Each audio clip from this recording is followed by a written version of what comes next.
Congratulations on taking the very first step to getting your home sold.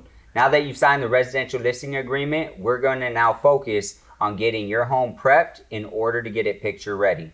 Because 92% of home searches start online, we want to make sure that we can grab the attention of the consumer within the very first 3 seconds of looking at your picture.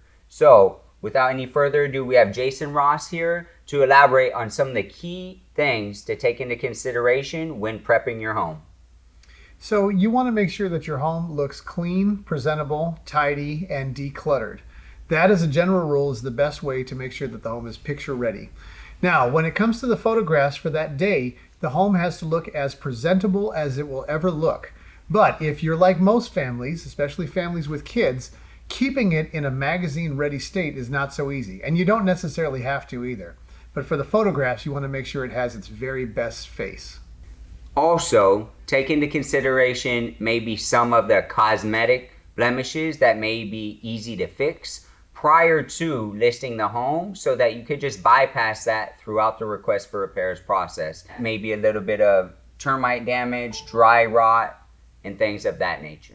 Yeah, it's a good idea to assess, and every home is going to be completely different in this regard, which repairs, if any, that you will want to perform before the home goes on the market, and which things will lead to an obligation to do larger repairs for which you may not want to spend that type of money. For example, some people will decide that they want to remodel one entire room when that very well could trigger for a buyer a question in their own mind of, I wonder why they only remodeled this room but they didn't do anything to any other of the rooms.